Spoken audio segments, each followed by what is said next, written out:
អូយហេតុតែស្រឡាញ់ប្រជាជនអ្នកទាំងអស់គ្នាខ្លាយប្រជាជនសៀមនឹងរងគ្រោះដោយសារទឹកជំនន់អាញាធរសៀមនឹងក៏បានបញ្ជូនវីរៈបុរស3នាក់នេះហេតុទឹកទៅជួយប្រជាជនតែទឹកនឹងកំពុងតែហូរខ្លាំងទៀតឥឡូវប្រជាជនដែលត្រូវជួយនឹងក៏បានមកជួយអាញាធរវិញដើម្បីអីដើម្បីស្វែងរកវីរៈបុរសទាំង3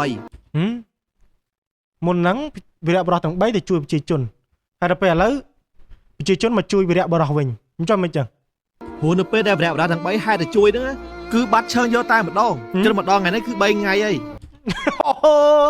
បានន័យថាវីរៈបុរសហ្នឹងទៅជួយប្រជាជនសង្សារអត់ចេះហែលទឹកផងដឹងចឹងបានន័យថាពេលលោតទៅហ្នឹងដែតទៅបាត់ហ្មងអូយសរសៃវីរៈបុរសថ្ងៃដំបូងមកមុនចេញត្រែនថ្ងៃដំបូងវីរៈបុរសចេញជួយប្រជាជនថ្ងៃដំបូងចឹងហើយប្រជាជនគេចេះហែលទឹកទាំងអស់ដល់ពេលវីរៈបុរសចេញជួយប្រជាជនអត់ចេះហែលទឹកផងហើយទៅជួយប្រជាជនលងទឹកអត់យល់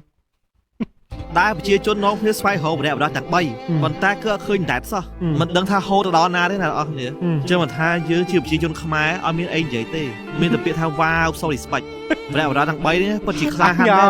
សង្ឃឹមថាវីរៈបុរសទាំង3នេះបានទៅឋានសុគតិភពហើយលេងចេញធ្វើវីរៈបុរស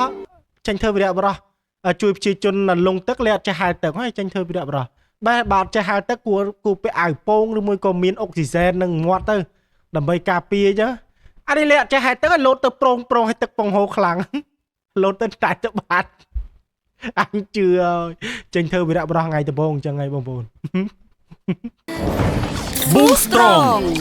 ញ៉ាំ Boost Strong ឆ្ងាញ់ជាងគេ